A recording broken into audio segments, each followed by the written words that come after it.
Christmas night was biting cold. I stood at my father's door, a last-minute gift in hand after my shift. "Sleep in the basement or go," he said, avoiding my eyes. As I turned, her metal bracelet cut across my cheek. That cold slap woke me up. I did not know it would unlock secrets about the house, a forged will, and the money I had been paying for them for years. I chose to fight back with the truth and a plan to make them listen. My name is Heaven Guzman. I am 29 years old, and I spend my nights stitching people back together at North Lake Memorial. The ER is a clean, honest place. You bleed. I fix it. You lie about how it happened. I still fix it. But I know you are lying. The chaos is logical. It is the quiet of my father's house that I find terrifying. I left my shift at 7 a.m., the residual brightness of the Trauma Bay light still humming behind my eyes. Hollow Ridge, my small apartment complex, was quiet. Stonevale, the town I drove 2 hours south to, was waiting. Christmas, the one day of the year obligation felt heavier than exhaustion. I drove with the windows down, the December air sharp enough to keep me awake. My knuckles were white on the steering wheel. I was not coming home for Christmas. I was answering a summons. This whole visit was built on the foundation of my childhood. Heaven can handle it. Heaven is self-sufficient. Heaven will pay. Self-sufficient was just the word they used when they meant ignored. Derek, my stepbrother, my father's son with Marla, was the investment. I was the utility.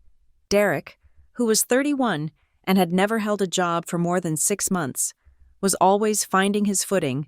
I, who had worked double shifts bartending to get through nursing school, was reliable. Reliable meant that when my father, Gerald, texted me 3 days before Christmas, I knew what it was. "Hev, the insurance just is not enough for the prescriptions this month. We are really in a bind." I knew how insurance worked. I knew my father's retirement plan. I also knew Marla's spending habits. But I stopped at the ATM. I stopped at the pharmacy. The envelope felt heavy on the passenger seat. $300 in cash. A toll. The house looked the same. The paint on the porch was peeling. The same plastic reindeer on the lawn. One antler cracked. I took a breath, grabbed the envelope and the small, wrapped gift I had bought at the hospital gift shop, and walked up the steps. I knocked. The silence stretched. I heard movement. The deadbolt sliding back. Marla opened the door. She was in a silk robe, expensive, her hair perfectly in place even at 9 in the morning. Her eyes scanned me. From my scrubs, I had not had time to change, down to my boots. "You are late," she said. "Merry Christmas, Marla. I came as soon as my shift ended." She did not move to let me in. She just looked at me, a cold assessment. Then she nodded toward the narrow door in the hallway, the one that led down. "Your spot is downstairs, or you can leave." The words hung in the cold air. Not the guest room, not even the couch. The basement? I tried to keep my voice even. "Marla, it flooded 2 summers ago. The mildew." "It is fine," she snapped. "We cleaned it. Do not start. Heaven, you are lucky to have a place at all, showing up unannounced." I texted Dad I was coming. He asked me to come. "Always ungrateful," she hissed. The word was a physical thing. "Always thinking you are too good for us. That nursing degree does not make you queen of this house." "I just do not want to sleep in a damp room. It is not healthy." I heard the shuffle of feet. My father, Gerald, appeared behind her. He looked older, thinner. His eyes met mine for half a second before flicking away.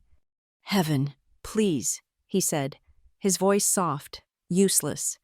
"It is just one night. Do not make trouble." "Trouble?" I looked from his weak face to her hard one. "I am the one bringing the medicine money you asked for, and I am being told to sleep in a moldy basement." Marla's face tightened. She stepped forward.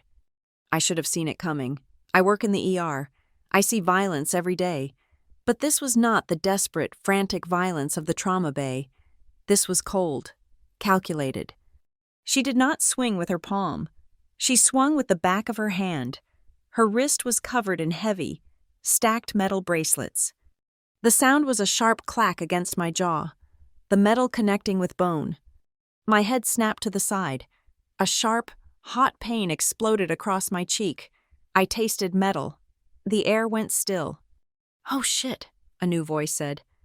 I turned my head back slowly. The ringing in my left ear was loud. Derek was standing at the entrance to the kitchen, his phone up, recording. He was grinning. "Mom, you got her good? World star." My father just stared, his mouth slightly open. He did not move. I looked at Marla. She was breathing hard, her eyes bright. She was not sorry. She was satisfied. The moment clarified everything. The ER nurse in me took over, assessed the scene. Hostile perpetrator, active accomplice, failed bystander. I was the patient, and I was the only one who could stop the bleeding. I did not yell. I did not cry. I lowered my gaze, just enough. I placed the envelope with the $300 on the small table by the door. I set the gift, a bottle of perfume, next to it. "Fine," I said. My voice was quiet. I walked past them. Marla did not move. Derek kept the phone on me. I opened the basement door. The smell hit me immediately. Damp earth, mildew, cold concrete. I took the first step down. The door clicked shut behind me, the sound of the lock sliding into place. I descended into the dark. The stairs were wooden, unsteady. Each one creaked. When I reached the bottom, I felt for the pull chain. A single low-wattage bulb sputtered to life overhead, casting weak yellow light. The basement was exactly as I remembered. Worse, the concrete floor was slick with moisture.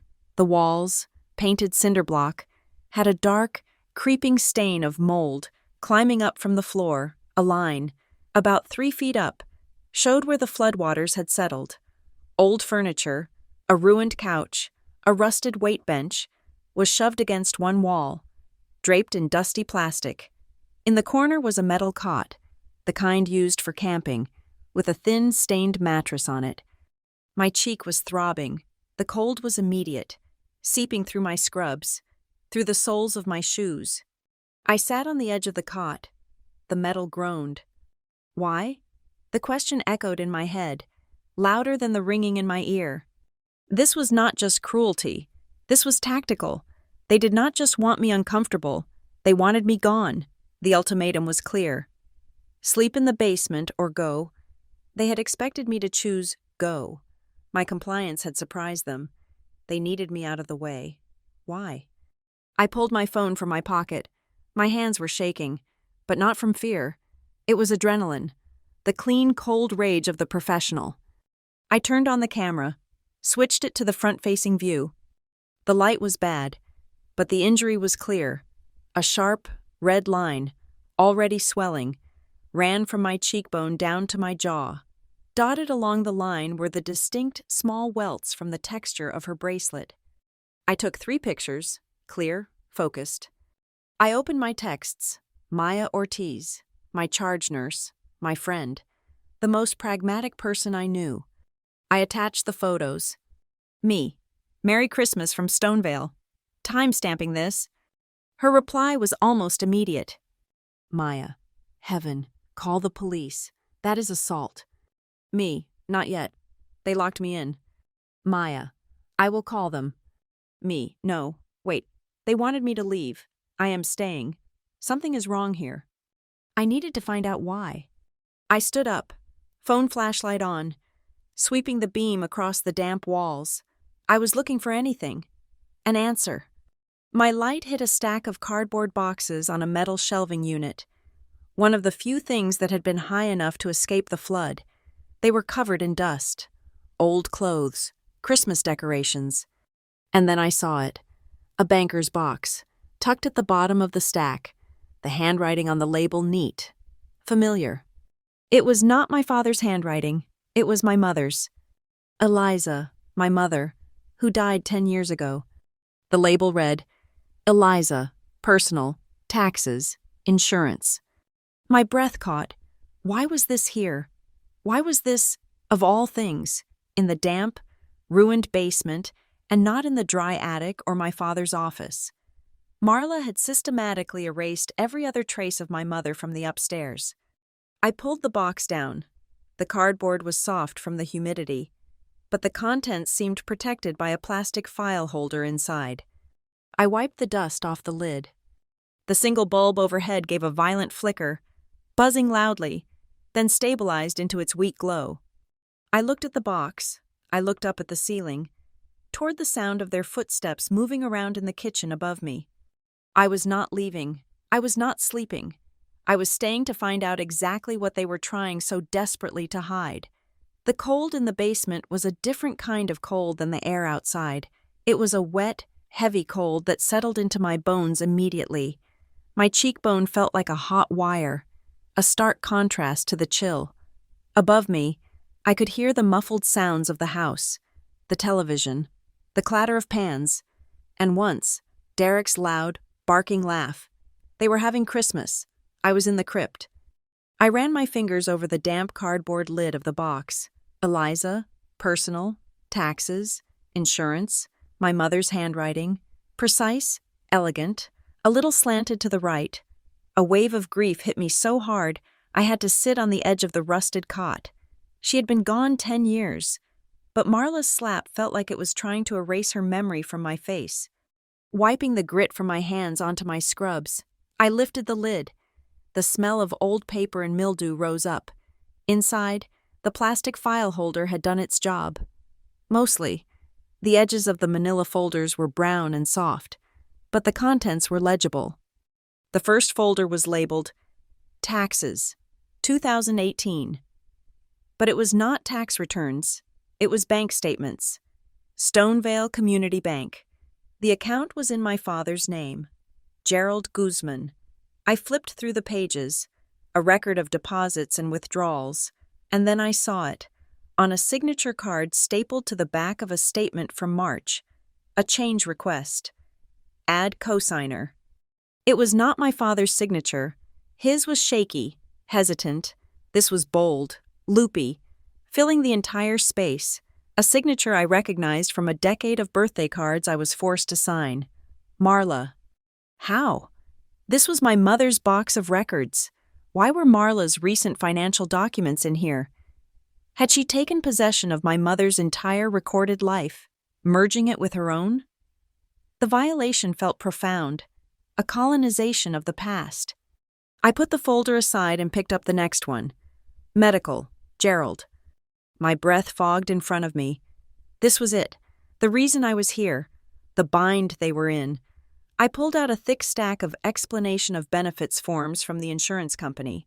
Stapled to pharmacy receipts. I am a nurse. I read these documents every single day of my life. I know what patient responsibility means. I found the prescription my father had texted me about, the new anticoagulant. I found the EOB. Amount billed, $450. Amount paid by plan, $425. Patient responsibility, $25. Not $300, $25. I flipped to another, and another, his heart medication, his cholesterol pills. The copay was never more than $30. For the entire month, his total out-of-pocket prescription cost was maybe $100. Not the not enough he had claimed, not the emergency that had me driving 2 hours after a 12-hour shift. The $300 I had placed on the entry table was not for medicine. It was just for them, for Marla, for Derek. It was theft, plain and simple, wrapped in the gauze of fatherly need. I had not been helping him. I had been funding his captors. My hands were shaking, but not from the cold anymore. I pulled out my phone. The signal was 1 bar. Flickering. I did not care. I opened the camera, laid the first EOB on my knee, and centered the patient responsibility, $25, in the frame. The flash was blinding in the dark. Click. I photographed the statement with Marla's signature. Click. I photographed the pharmacy receipt and the matching insurance form. Click. I opened my secure cloud drive, the one not linked to any family account. I created a new folder. I named it Stonevale. I started the uploads. 1 bar of signal. It was agonizingly slow, but it was moving, evidence, off-site. I dug deeper into the box. I found a folder labeled Eliza Estate. My heart stopped. Inside, yellowing and stapled, was a document.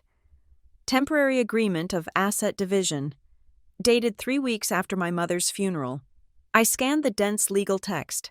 My eyes locked on a paragraph halfway down. Regarding the property at 121 Stonevale Drive, hereby remains in co-ownership between Gerald Guzman, surviving spouse, and the estate of Eliza Guzman, deceased, pending final probate resolution. The estate of Eliza Guzman. My mother's estate was never finalized. Marla had moved in 6 months after the funeral, and everything had been forgotten, swept under the rug, but the law does not forget. I was Eliza Guzman's only child. I was the estate. I co-owned this house. The breath left my lungs in a painful rush. It all made sense. The demand. Sleep in the basement or go. They needed me gone. They could not sell the house. They could not refinance it. They could not get a home equity loan. Not without my signature. The assault was not random cruelty. It was a calculated risk, a tool to make me leave so they could, what? Declare me unreachable? File some motion that I had abandoned my interest? This was why I had to be in the basement, out of sight, out of mind. The pieces were clicking into place, forming a cold, sharp picture. Tucked behind the estate papers was a newer, crisper document. Durable Power of Attorney for Healthcare. Dated 8 months ago, it gave Marla full, irrevocable control over my father's medical decisions. I saw my father's signature. It was a weak, jagged line, barely a mark, and the witness signature, pressed hard into the paper, bold and clear, Derek Caldwell. They had his health. They had his money. Now they wanted his house.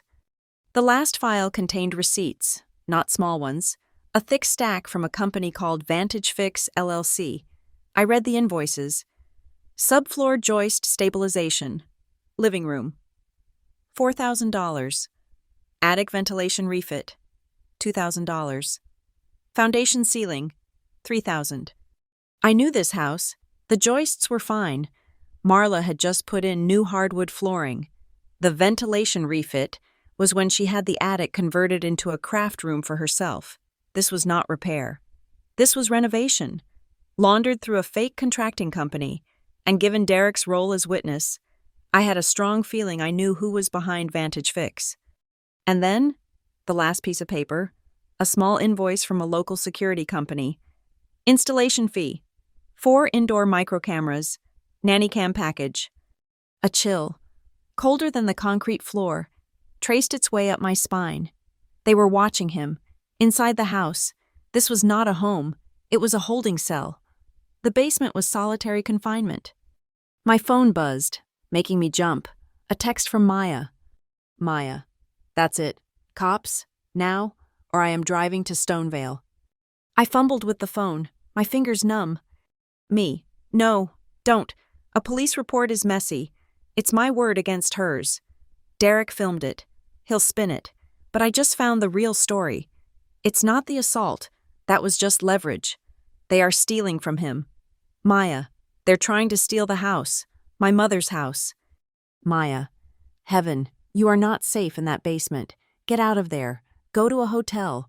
Call an estate's lawyer. Me. I will. But I need more. I need to hear it from them. They don't know I know. I'm going back up. Maya. No. Bad idea. Me. Just listen. They have cameras. They're probably listening. But they think I'm defeated. They think I'm the scared daughter. They don't know I'm an ER nurse. They don't know I'm a witness. I'm going to be the patient, dumb kid. Maya. Then be smart. Voice recorder. Turn it on. Do not engage. Do not provoke. Just listen. Get a timeline. She was right. I opened the voice recorder app on my phone. I hit the red circle. The timer started silently counting. 00, 1, 00, 2. I slid the phone into the breast pocket of my scrubs, the microphone facing out. I put the papers back in the box, exactly as I had found them. I slid the box back onto the metal shelf. I touched my cheek. The swelling was worse. the skin tight and hot. Good. Let them see it. I walked up the wooden stairs. Each step creaked, announcing my approach. At the top, the door was, as I expected, locked. I knocked. Silence. Then, the sound of the deadbolt. The door opened. Marla. She looked annoyed. What now? The kitchen was bright. The smell of roasting turkey and pine was overwhelming. A sickeningly sweet layer over the rot I knew was underneath. My father was at the table, staring at a napkin. Derek was on the couch, watching a basketball game. I'm cold, I said, my voice quiet. My scrubs are damp. I just want to get my jacket from my bag. My bag was still on the floor by the front door, next to the money and the gift. Marla sneered. Fine, get it, and then go back down. You are ruining the atmosphere. Marla, just let her, my father started, his voice a reedy whisper. You be quiet, Gerald, she snapped, not even looking at him. He flinched and fell silent. He was looking at the ceiling corner, where a new plastic smoke detector casing was hanging, a perfect hiding spot. I walked to my bag. I did not open it. I just stood there. What is the matter with you? Derek called from the couch. Mom, she is acting weird. Just kick her out. Just relax, Derek, Marla said. She was trying to sound breezy. It is not a big deal. Besides, tomorrow it's signed, and it is all good, right? Everything will be settled. Derek laughed. Yeah, tomorrow, signed. A chill ran down my back. There it was, the timeline. What is signed tomorrow? I asked, forcing my voice to sound tired, not curious. Marla shot Derek a look of pure venom. He shrank back, suddenly interested in the game. Adult business. Heaven, Marla said, turning to me. Her eyes were chips of ice. Things that do not concern you. Now, you have your jacket. Get back downstairs. Dinner is at 4. I will call you if there is anything left over. I looked at my father. He was folding the napkin, over and over, into a tiny square. He would not meet my eyes. Okay, I said. I turned, walked back to the basement door, and opened it. I took one step down, then another, and pulled it shut. The lock clicked behind me. I stood in the darkness at the top of the stairs, my heart pounding so hard I thought the phone would pick up the sound. I pulled it out. The red timer was still running. 3 minutes and 42 seconds. I had it. I had the lie. I had the motive. And now, I had the deadline. Tomorrow. I walked back down into the damp and the cold, but it did not feel cold anymore. I felt hot. I knew exactly what I had to do before the sun came up. I was allowed upstairs at noon. The summons was not polite. Derek just opened the basement door and yelled, "Food!" like he was calling a dog. I shut off the voice recorder and slid the phone back into my pocket. The screen dark. I ascended the stairs, my body stiff from the damp cold, my cheek a swollen, purple-red map of Marla's jewelry. I had washed my face in the basement's rusty utility sink, but there was no hiding the injury. The dining room was a performance of normalcy. The good china, the one my mother had picked out, was on the table. A turkey, obscenely large, sat glistening in the center. The smell of pine and sage and roasting meat was thick, a heavy blanket intended to smother the truth. My father, Gerald, sat at the head of the table. Marla was at the foot. Derek was already eating, shoveling stuffing into his mouth. I sat in my usual spot. The silence was heavy, broken only by the sound of Derek's chewing. My father stared at the turkey, knife and fork in hand, but made no move to carve it. Marla watched me, her eyes flat, devoid of apology. She was assessing me, looking for cracks, for tears, for the weakness she expected. I gave her nothing. I put my napkin in my lap and waited. Well, Marla said, her voice bright and brittle, it's a wonderful Christmas. We have so much to be thankful for. My father flinched, a small, bird-like movement. He still would not look at me. Are you going to carve that, Dad? Derek asked, his mouth full. Gerald blinked, as if waking up. Yes, Of course. He began to carve, his hands shaking so badly the knife scraped loudly against the platter. The slices were thick, uneven. He served Marla first, then Derek. He pushed a plate toward me with a tangle of meat on it. I did not move to take it. I needed to wait. My phone was on. The recorder running again. I needed the context. I needed the performance. Marla took a delicate bite of turkey. Gerald, darling, after we eat, we need to sign those papers. There it was. The tomorrow had become now. Papers? I asked, my voice intentionally quiet, hoarse. Marla sighed, a theatrical display of impatience. Heaven, please, this is not your concern. It is household business. Just some updates, Hev, my father mumbled, looking at his plate. For the bank. Exactly, Marla said, seizing the word. Updates. The bank needs a clear line of ownership. Now that you are, she waved her hand at me, fully moved out and settled in your own life. It is just confusing to have things lingering. It complicates the refinance. Refinance. The lie was smooth, practiced. It was the same lie from the Vantage Fix invoices. We need to consolidate, she continued, warming to her topic. It is just smarter, financially, to protect our assets. We need one name on the title, one person to manage things. And since I am the one managing the house, I am the witness, Derek announced proudly, tapping his chest. I saw Dad's POA. I am the witness for this, too. He looked at my father. Dad, we have to sign it right after lunch. We have to get to church for the 3 o'clock service. The piety was the most repulsive part, using church as a deadline for fraud. My father nodded dumbly. To church, yes. I looked at Derek. You witnessed the healthcare proxy? Derek puffed up. Yeah, I was here. Dad signed it. And you? I turned to my father, my voice still level. You signed it?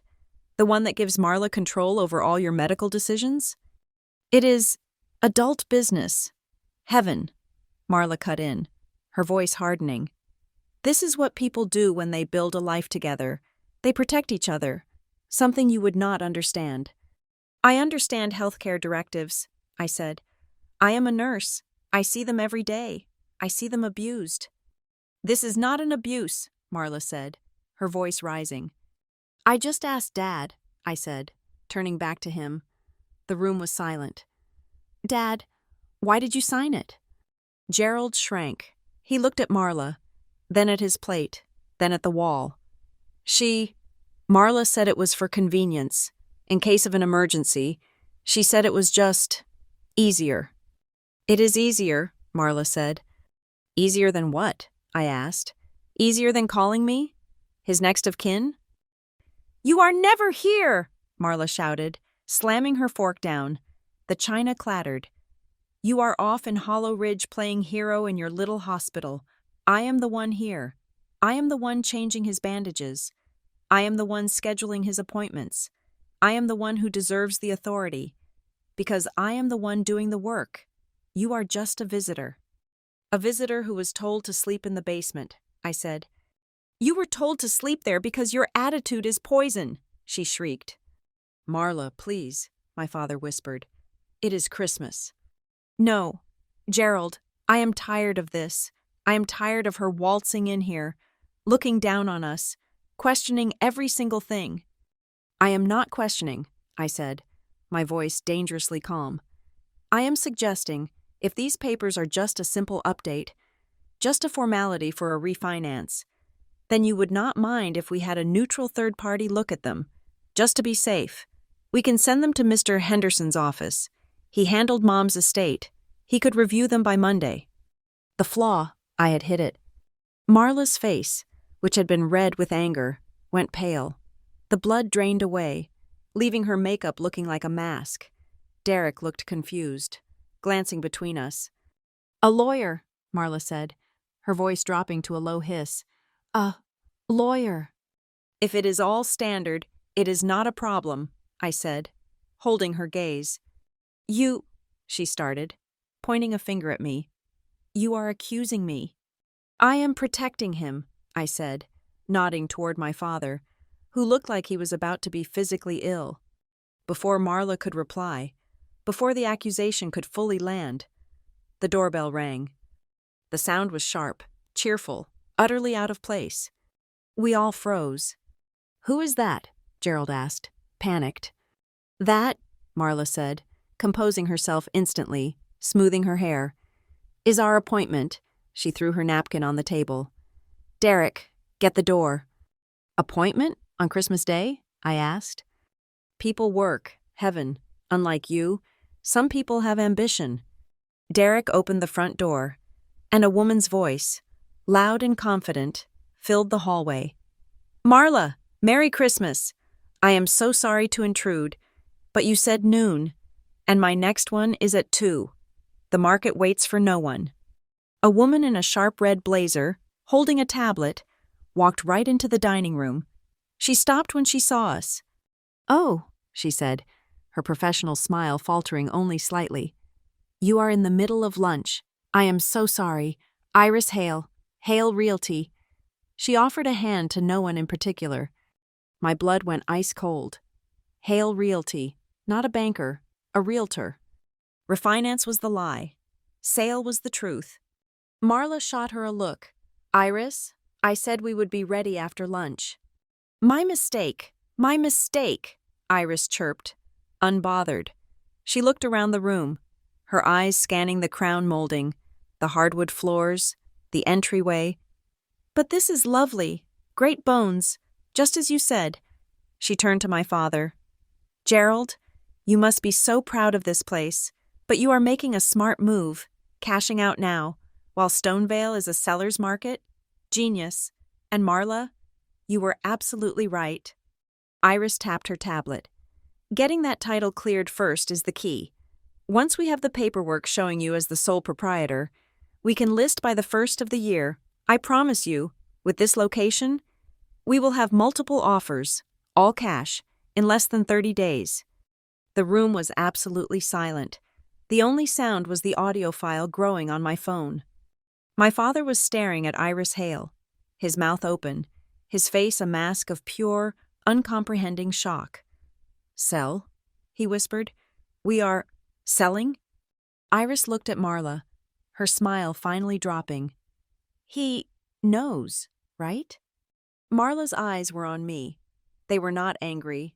They were murderous. I felt my phone vibrate. "Maya." I slid my hand into my pocket, under the table. My thumb found the keypad. "Me. Realtor is here. Her name is Iris Hale. They are selling, not refinancing. She just confirmed it. They are trying to get him to sign over the title right now. I co-own this house. What do I do? Need lawyer. Pro bono. And I need to know about a protective order. I am not safe here." Iris was backpedaling. "I mean, preparing for a future sale, getting the appraisal done. That is all.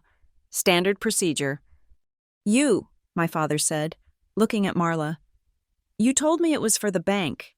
You told me it was, just in case, for my pills." "Gerald, calm down," Marla snapped. "We can talk about this later." "No," I said. Every head turned to me. I had been silent for too long. "We can talk about it now," I said. I looked at Iris Hale, who was now trapped, a witness in her own right. "Iris, you mentioned selling. That sounds complicated." I leaned forward. "I was just asking about my father's lifetime occupancy clause. From the original estate agreement, how does that preservation of residency transfer to a new buyer in a cash sale?" Iris Hale looked completely lost. "Lifetime. What? Marla, you did not mention any encumbrances on the title. Is there a lien? A life estate?" Marla stood up. The chair scraped back violently. "Get out!" "Excuse me?" Iris asked. "Not you," Marla said, pointing at me. "You, get out of my house." "I do not think I will," I said, standing up as well. My heart was a drum against my ribs. "And I would like a copy of those papers you want my father to sign. The ownership update forms." "You have no right," Marla said, her voice shaking with rage. "I have every right," I called my mother's attorney last month to ask about her will. According to the temporary asset division of the estate of Eliza Guzman, filed 10 years ago and never finalized, I am a potential heir with vested co-ownership in this property. I have a legal right to access and approve any document that attempts to alter this title. The lie came out of me so smoothly it almost felt true. I had not called an attorney, but I had read the paper in the basement, and they had no idea what I knew. Iris Hale took a physical step back, toward the door. Co-ownership? Marla, that is a material fact. If you do not have a clean title— This is a family dispute, Marla hissed at her. This is a legal matter, I corrected. And you, Iris, are now a party to it. Marla looked at me. The mask was gone. The neighborly, church-going, concerned wife was gone. All that was left was the predator. She took a step toward me, her hand raised. Do not, I said. My voice was not loud. It was the voice I used in the ER when a patient was crashing. It was the voice of absolute, cold command. You assaulted me this morning. Derek filmed it. I have the pictures.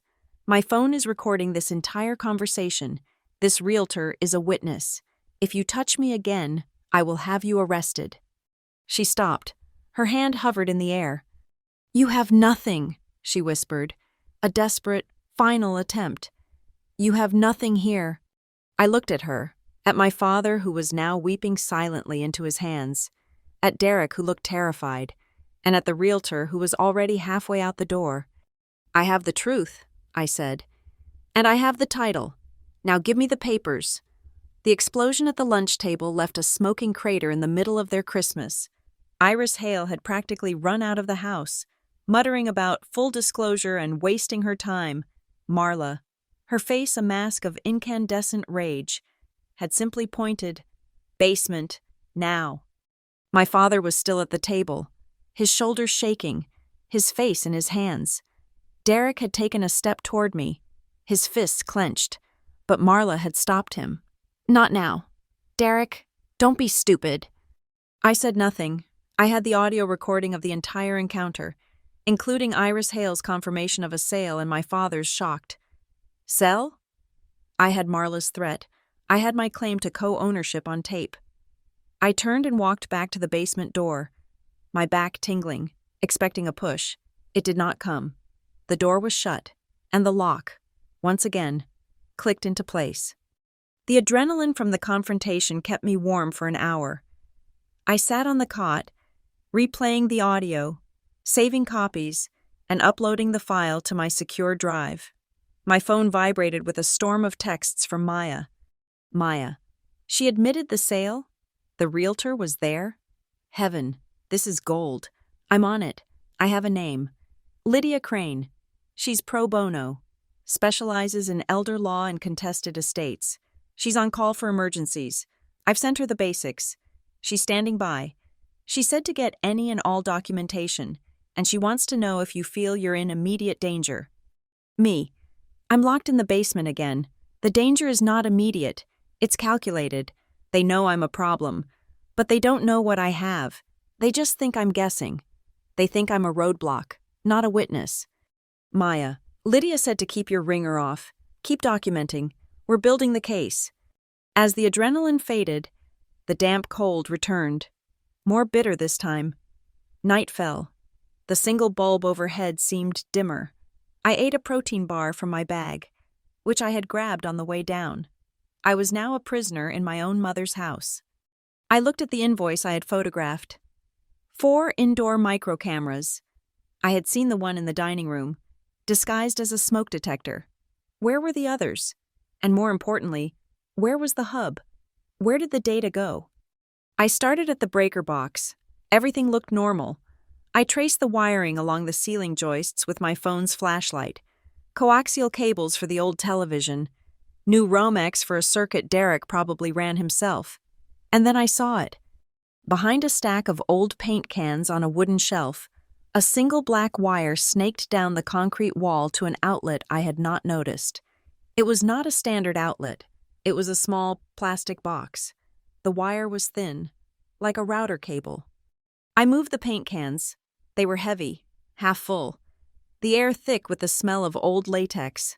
And there it was, tucked in the corner, screwed to the shelf, was a small black hub, a network switch, a single green light blinked rhythmically. Blink, blink, blink. It was feeding data somewhere. A small black box with 4 ports. 4 wires led out of it, disappearing up into the ceiling. The 4 cameras.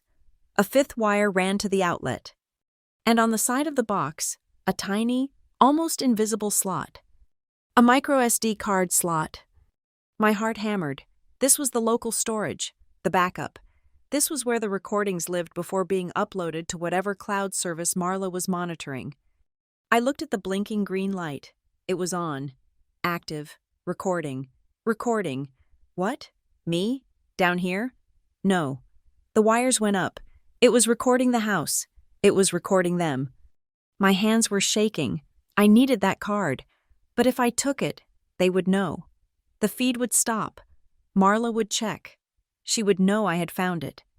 I did not just need to take the evidence, I needed to replace it. I dug into my bag, my old MP3 player, a spare dash cam I kept for emergencies. I ripped it open. Yes, a 32-gigabyte micro SD card. It was blank. I looked at the hub, the blinking light. This was the point of no return. With the edge of my fingernail, I pressed the card in the slot. A tiny click, and it popped out. It was hot to the touch. An identical card. 64 gigabytes. I slid my own blank card into the slot. It clicked. The green light blinked once, twice, then resumed its steady rhythm. The swap had taken less than 3 seconds. I exhaled. A breath I did not know I was holding. I was now in control of the surveillance. They were no longer watching my father. I sat on the cot, the true prize in my hand. I slotted the card into the adapter and plugged it into my phone. The file directory opened, folders, dated, Christmas Eve, Christmas Day. I clicked on Christmas Eve. The video was clear, shot from the high corner of the living room. It was Marla and my father. They were on the couch. Again, Marla's voice said, sharp and clear. From the top? My father looked exhausted. He was reading from a piece of paper, a yellow legal pad. Gerald Guzman, being of sound mind. Louder, she snapped. And you have to mean it. Sound mind. Say it. Sound mind, he repeated, his voice thin. Declare that I voluntarily... No, I declare. You missed I declare. Again. My father's head dropped. Marla, I'm tired. Can't we do this tomorrow? We are doing it now. Gerald, the notary will be here. You have to be perfect. You have to be convincing. They can ask you questions. You have to say this is what you want. Do you understand? This is what you want. He nodded, a puppet on a string.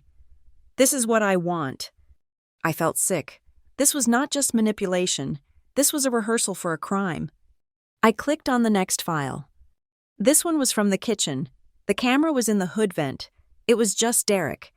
He was at the table with a stack of papers, and in front of him, a checkbook, my father's checkbook. He was signing, over and over, Gerald Guzman, Gerald Guzman, Gerald Guzman.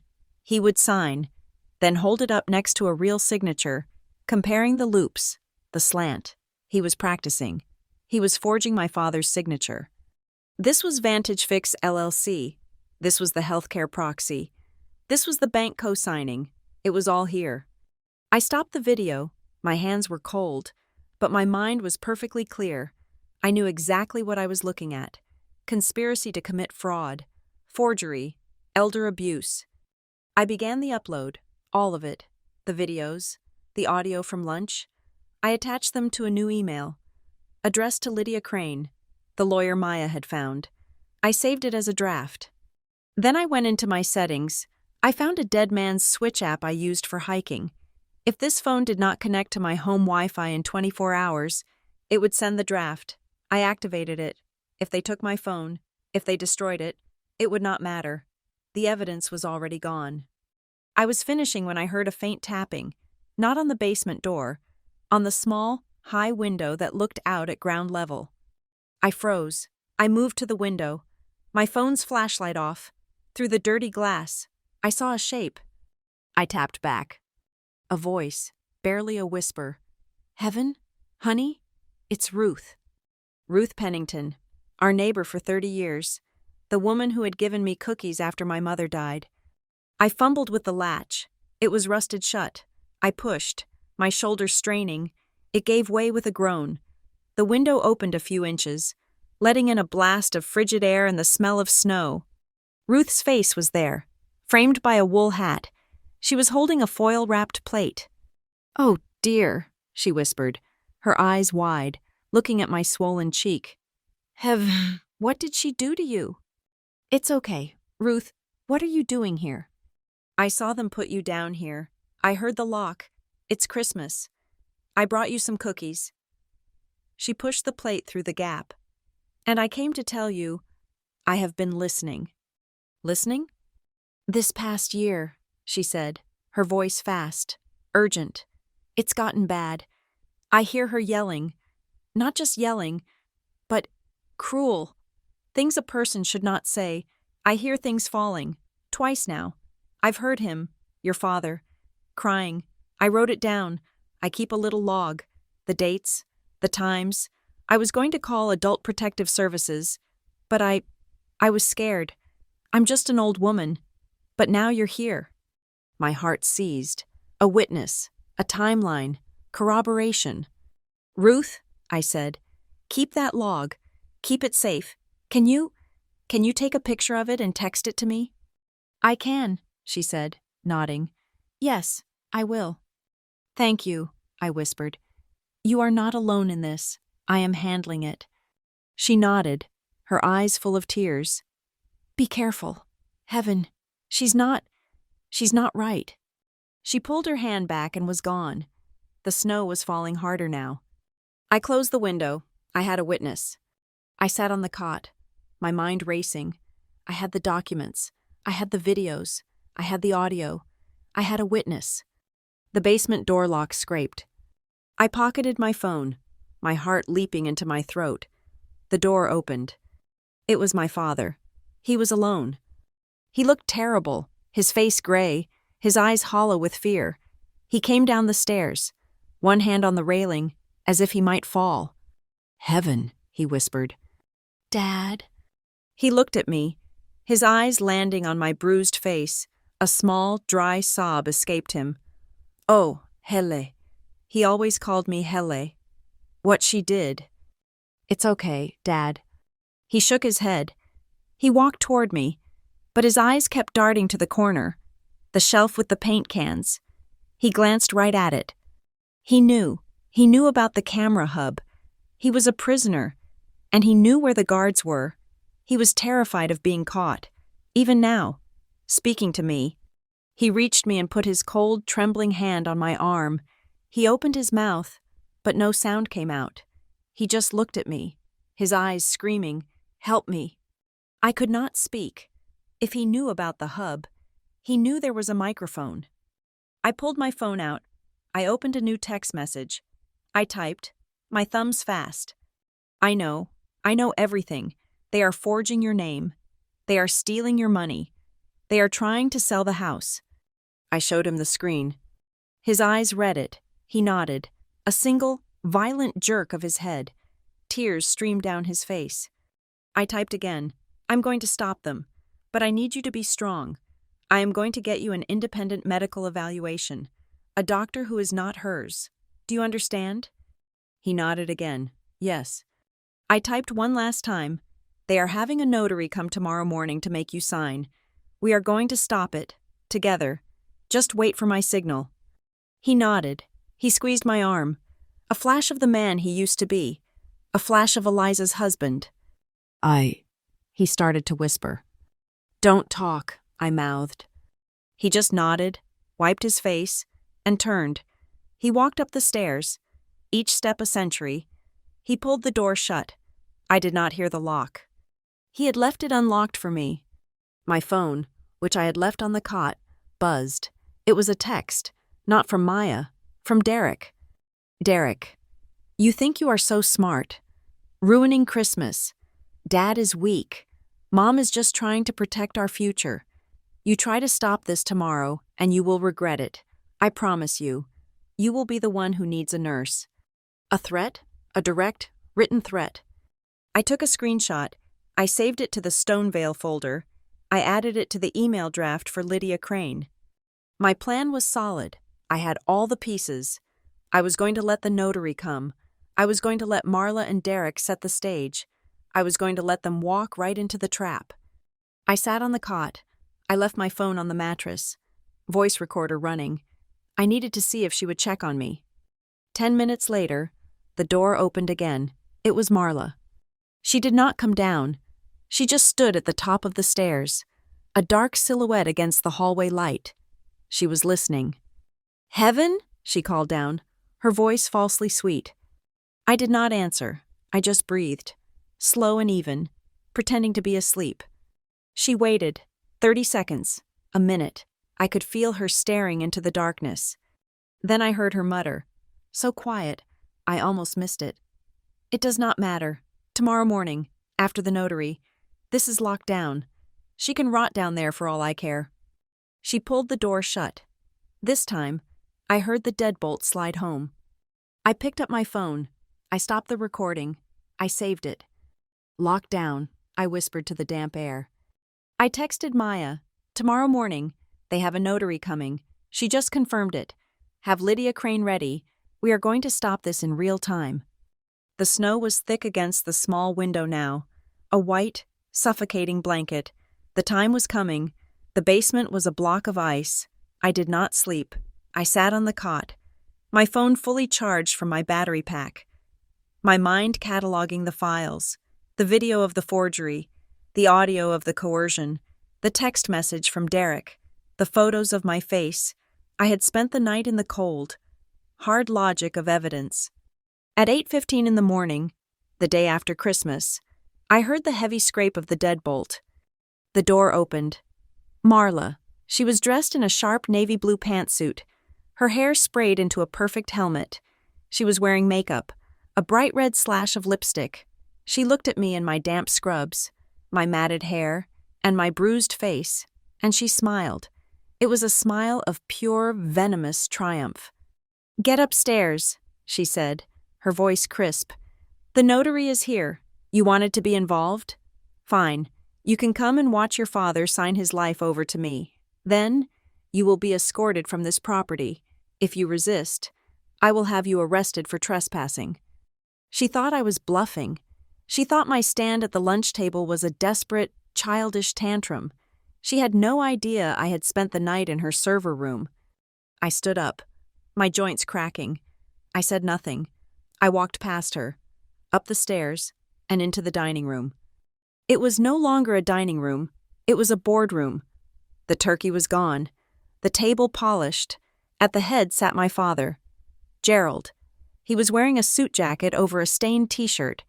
His face was gray, his eyes fixed on the tabletop. He was trembling. Derek stood behind his chair, a guard, his arms crossed. At the center of the table sat a man I did not know. He was in his 50s, professional, with a meticulous briefcase. "This is Clive Morton," Marla announced. "Mr. Morton, this is the other daughter, the one I told you about, Heaven." Clive Morton looked up. He saw my face. His professional smile faltered for just a fraction of a second as his eyes registered the purple-black bruise along my jaw. He recovered instantly. "Ms. Guzman," he said, nodding politely. He unzipped a small black bag and placed a tripod on the table, no bigger than a water bottle, with a small camera on top. "I record all signings, just for my own liability and for the state record. Full transparency." "Excellent," Marla said. She slid a thick stack of documents, neatly bound, to the center of the table. "Here we are, the final title transfer and the updated power of attorney. Everything your office prepared." My phone was in my hand, in my pocket. My thumb was on the record button. "All right," Clive said, adjusting his camera. "Let's begin. Gerald Guzman. I am here to witness your signature on these documents. My job is simply to confirm that you are who you say you are, that you are of sound mind, and that you are signing these documents of your own free will. Do you understand?" My father looked up, his eyes darting to Marla. She gave him a tiny, sharp nod. "Yes," he whispered. "Okay, first, I need to see your identification." "Miss Morton," I said. My voice cut through the room. It was not loud, but it was clear. Everyone froze. Clive Morton looked at me. Marla's eyes narrowed to slits. "I am Heaven Guzman," I said, stepping forward. "I am Mr. Guzman's daughter. I am also a registered nurse at North Lake Memorial, and I am formally objecting to this signing." "Objection?" Clive said, his pen hovering. Marla slammed her hand on the table. "You have no right. This is not a courtroom. She is not a lawyer. She is just a bitter child who is being disinherited." "I am objecting," I continued, speaking only to Clive, "on the grounds of diminished capacity and clear, demonstrable undue influence. As a medical professional, I have reason to believe my father is not cognitively capable of understanding the document he is signing, and as a witness, I know he is not signing it of his own free will. I demand you conduct a capacity assessment before this proceeds." Clive Morton looked at Marla, then at me, then at my father's trembling hands. He saw the bruise on my face. He looked at his own camera. He was here to avoid liability, and I had just handed him a mountain of it. "She is lying!" Marla shrieked. "She is trying to steal the house!" "Ma'am," Clive said, raising a hand, "an objection regarding the signer's capacity has been raised. I am obligated by state law to verify this. If everything is fine, it will only take a moment. If I proceed without verifying, this entire document can be invalidated. I am protecting your signature." He turned to my father. "Mr. Guzman," he said, his voice gentle, "just a few routine questions. Can you please tell me today's date?" My father looked lost. His eyes flicked to Marla. It's Christmas?" "It is December 26th, Clive said, his face neutral. "And can you tell me, in your own words, what these papers are for?" Gerald swallowed. It's for the house," he was reciting. "It is to put Marla's name on it, to make it easier for the finances." "And you are doing this of your own free will?" Clive asked. My father hesitated. He looked at Marla. She was staring at him, her eyes burning. "Yes," he whispered. "Dad," I said. He flinched. "Dad, look at me. What did you and Marla tell me on Christmas morning when I arrived?" He stared at me, his eyes wide with terror. "He does not have to answer you," Marla snapped. "What did you tell me, Dad?" I pressed, my voice calm. "What were my two choices?" My father's face crumpled. He was not confused about this. This memory was sharp. This one was real. "Sleep. Sleep in the basement," he whispered, the words catching in his throat. "Or go." Clive Morton's pen stopped. He looked at me, then at my father. "And you have been coercing him for weeks," I said. "This is slander," Marla yelled. "This is libel." "It is not slander if it is true," I said. "Mr. Morton, you are filming this, which I appreciate.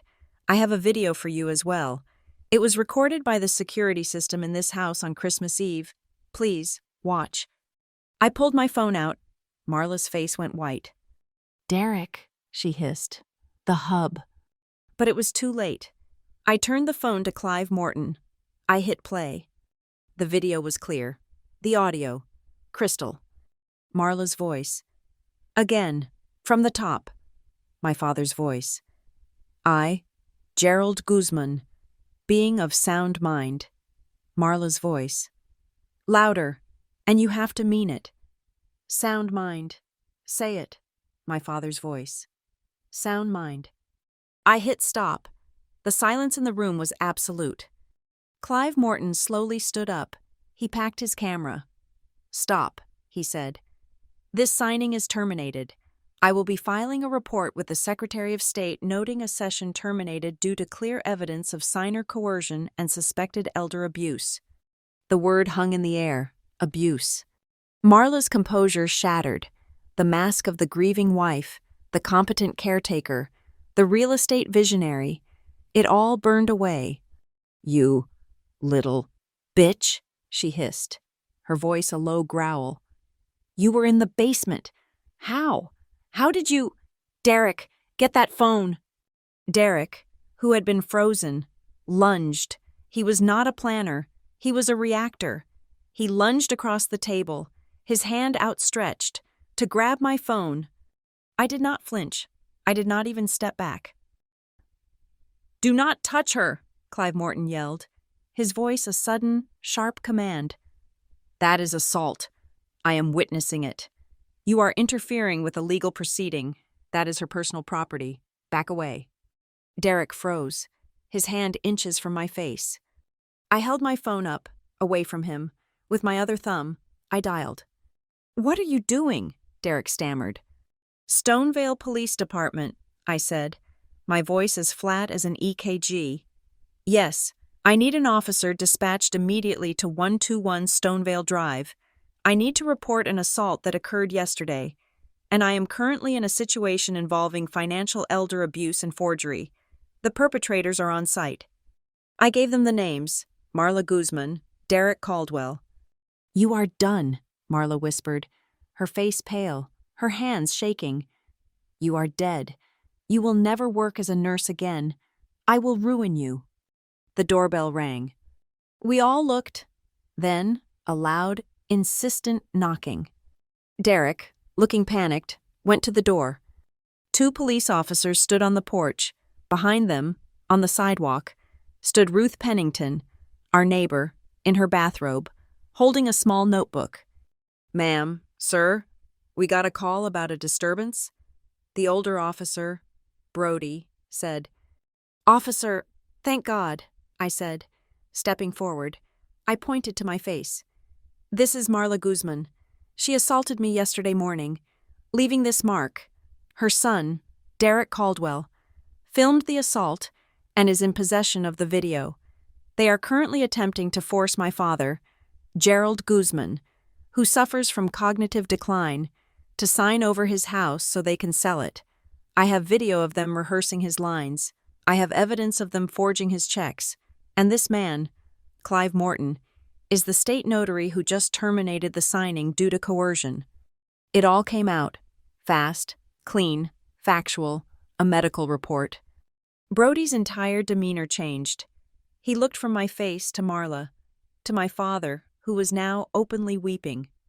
"Officer," Ruth Pennington called from the walkway, "I need to make a statement. I am Ruth Pennington. I live at 125. I have been keeping a log for 6 months. The yelling, the things I hear her say to him, the sounds of things breaking at night. It is all in my log." The second officer went to talk to Ruth. Brody stepped inside. "Ma'am," he said to Marla, "I need you to sit down." "This is my house," she shrieked. "Iris, is that you?" A voice came from the living room. Iris Hale, the realtor. She had been waiting this whole time. She walked out, saw the police, saw my father, and her face went white. "I am out," Iris said, holding up her hands. "I am not part of this. My company withdraws. We are not representing this property. I was never here." She pushed past Derek and fled. The sale was dead. Clive Morton handed his card to Officer Brody. "Officer, I will email you my full report and a copy of my camera's video. This is the worst case of coercion I have seen in 20 years. He looked at me. "Ms. Guzman, you need to contact an estate lawyer immediately, and you need to petition for an independent geriatric evaluation for your father." "I have a lawyer," I said. "She is standing by." Officer Brody took out his notebook. "Ma'am," he said to Marla, "I need to see the documents you were attempting to have signed." He looked at me. "I will be taking your statement and pictures of your injury, and I will be collecting all AV evidence you say you have." Marla was backed against the wall, The huntress was caged, her eyes, burning with a lifetime of resentment and greed, found mine. "You will pay for this," she seethed, every word a drop of poison. "I will burn this house down before I let you have it." "No, Marla," I said, finally lowering my phone. "You will not. The evidence is paying for me. The truth is paying for me. You are done." The private war was over. The public one had just begun. The papers on the table were not just a contract anymore. They were Exhibit A. The house was silent after the police left.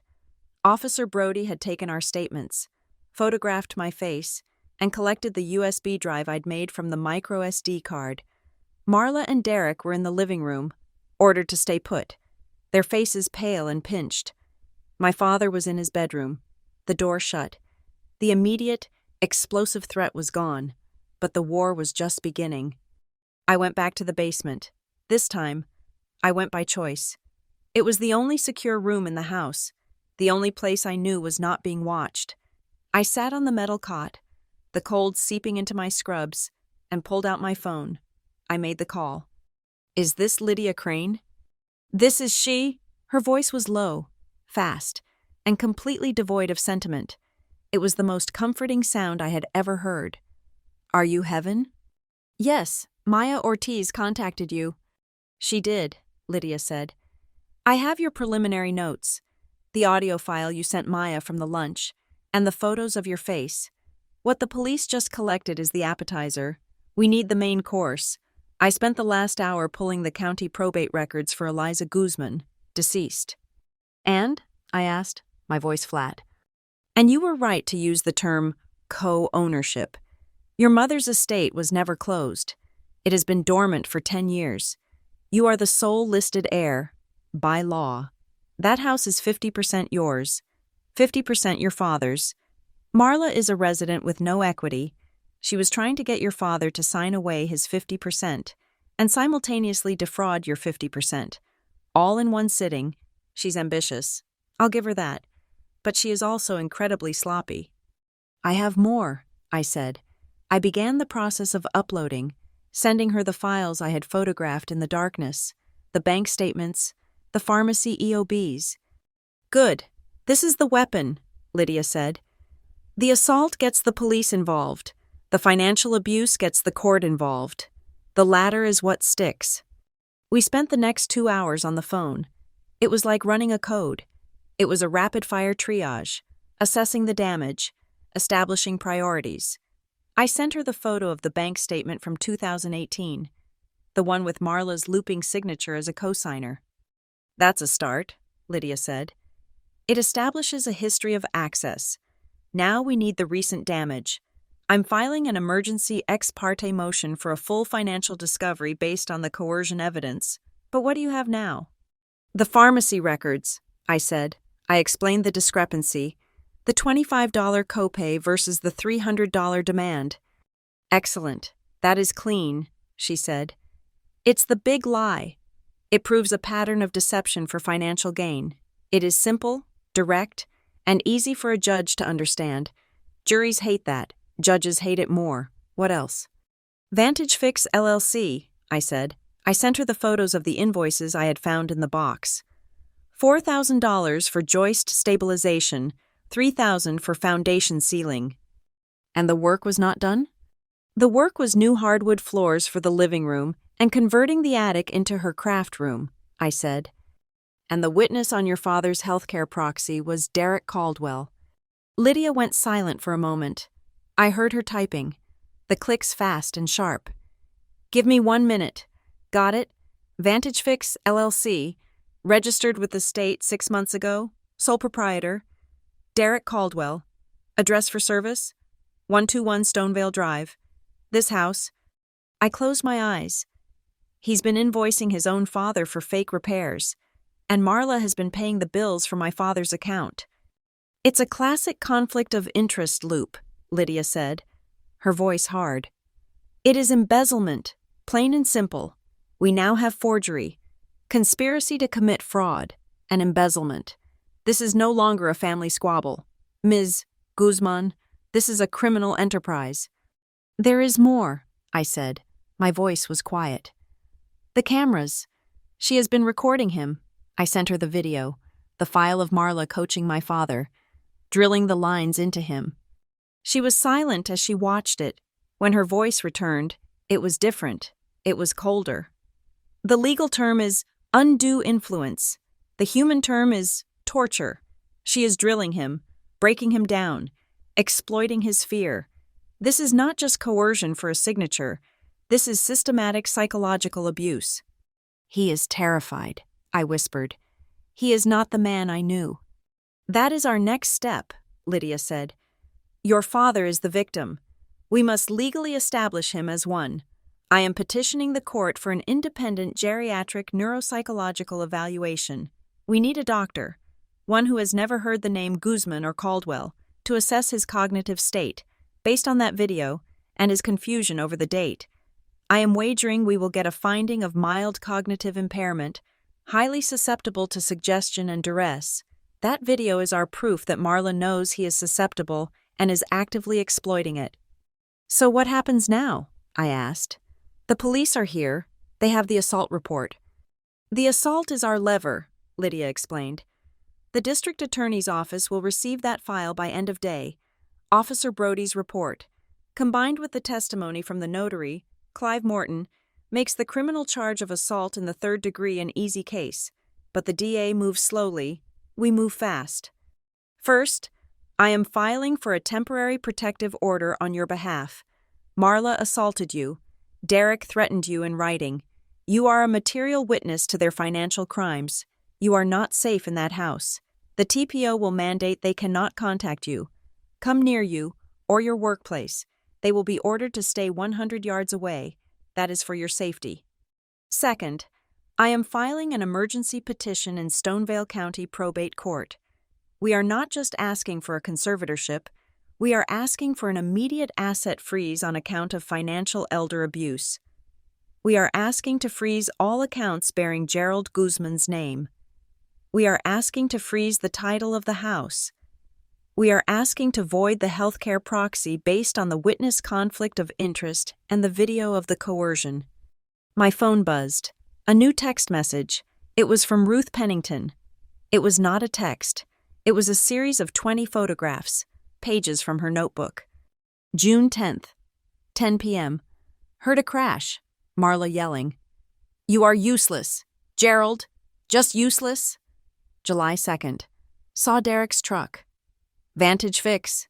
He was unloading boxes from a high-end furniture store. August 14th. Midnight. He was crying on the front porch. She locked him out. My God. Lydia, I said, my voice thick. The neighbor, Ruth, she just sent me her log. It is a timeline of the abuse. It is months long. It corroborates the invoices. It corroborates the emotional abuse. It establishes a pattern. Send it, Lydia commanded. Send it now. I forwarded the images, one by one. Lydia was quiet as she received them. Ruth Pennington, she finally said. This log is our case. Heaven, this is everything. This is the independent, third-party corroboration.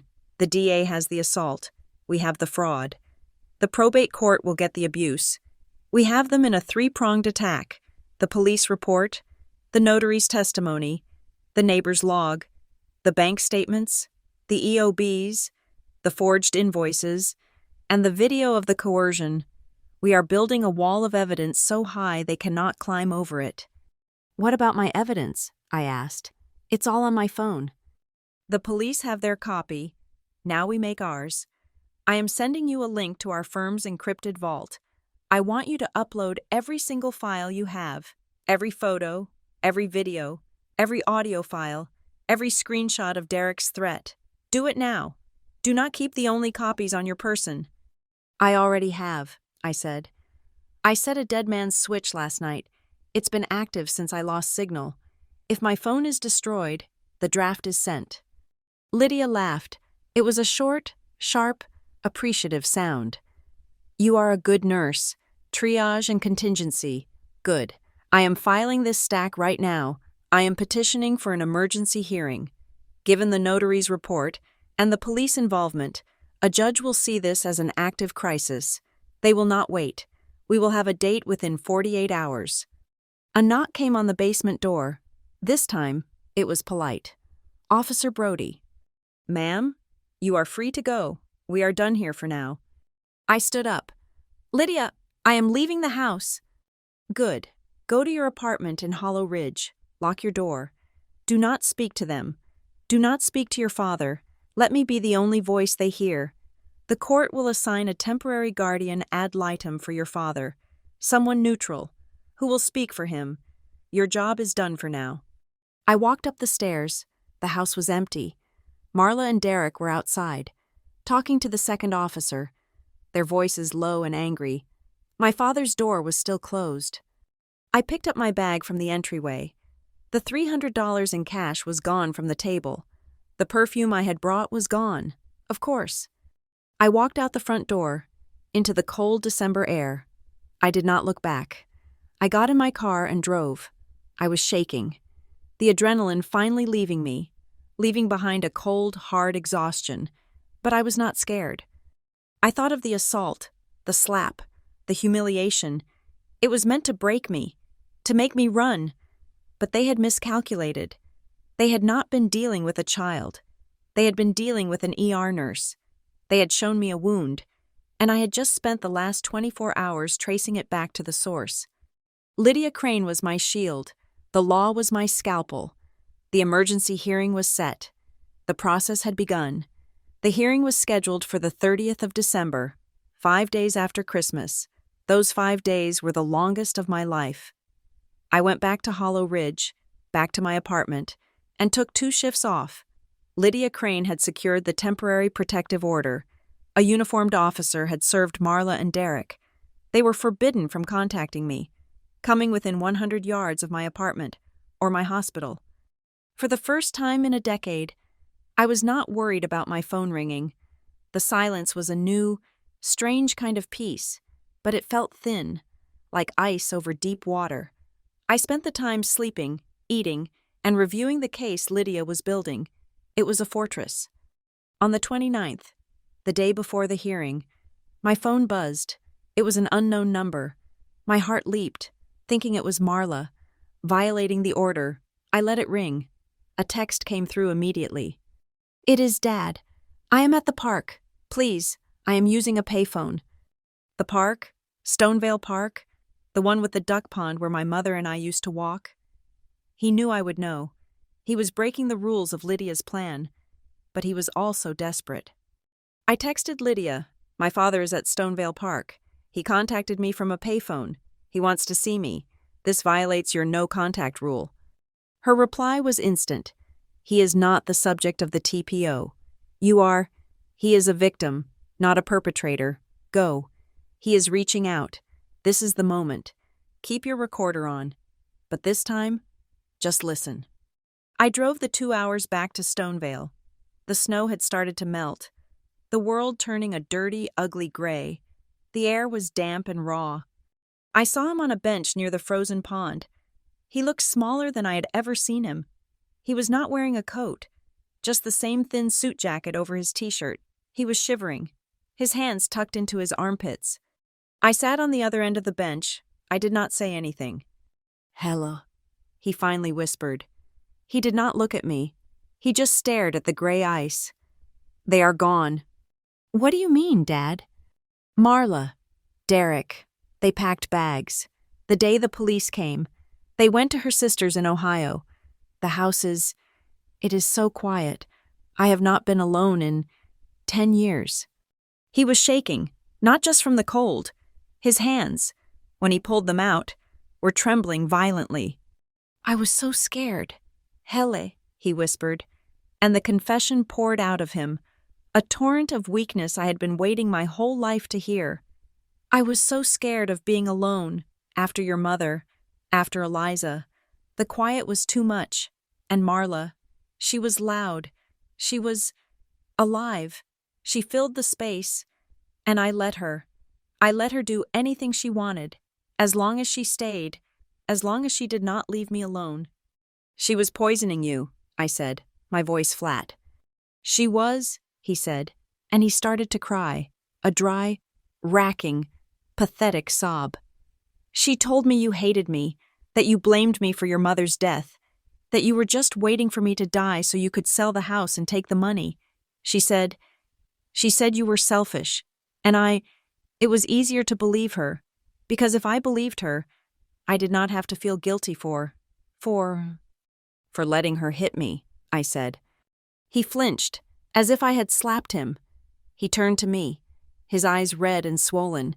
He saw the bruise on my face, now a sickening yellow-green purple. I am sorry, he wept. I am sorry. I saw her hand go up. I saw the bracelets. And I did. I did nothing. I just sat there. I let her hurt my girl, my little girl. I said nothing. My sympathy was a dry well. I was here for facts, not for absolution. She told me you were trying to put me in a home. He choked out. She said you and that lawyer were going to lock me up, take everything. She said the papers were to protect me from you. She said I had to sign them, or you would throw me out. And you believed her, I said. It was not a question. I was scared, he said, his voice a child's wail. She controlled everything, my pills, my food, the phone. If I said no, she would just leave. She would take the car. She would not come back for a day, 2 days, and the quiet. It would come back, and I would think, I am going to die here, alone. He reached into the pocket of his thin jacket. He pulled out a single envelope. It was old, cream-colored, the edges soft and frayed. It was addressed to him, to Gerald. The return address was just, Eliza, my mother's handwriting. I found this, he said, his hand shaking so hard he could barely hold it. It was in her desk, after she, it was tucked in the back. It was for me. I never opened it. I was too ashamed, too guilty. I put it in my sock drawer. Marla never looked there. I kept it. I read it. This morning, after they were gone. He held it out to me. It is not for me. I think it was for you. She gave it to the wrong person. I took the envelope. The paper was soft, thin. I opened the unsealed flap. Inside, one sheet of her stationery, the kind with the small blue flowers at the top. Her handwriting, Gerald. If you are reading this, I am gone, and I am worried. Not for me, but for her, for heaven. You are not a strong man. Gerald, I have always known this. I have loved you in spite of it. But your weakness will be a danger to her. People will see it. People will use it. They will try to get to her through you. They will try to take what is hers. Do not let them. This house, this is not just wood and nails. This is her anchor. This is my anchor. It is hers. Do not let your fear make you give it away. You owe me that. And one last thing, for heaven, tell her. Tell her not to apologize for being strong. It is the best part of her. It is the best part of me. Tell her I'm sorry I had to leave it all to her. Keep the house for her. Gerald, if you have any sense left, keep it safe. Eliza. I read it twice. My hands were perfectly steady. The ringing in my ears, the one that had started with Marla's slap, it just stopped. The voice I had been missing for 10 years was right here. Don't apologize for being strong. I looked up. The sky was gray. The ice on the pond was starting to crack. Small dark lines webbing across the surface. She knew, I said. My voice was thick.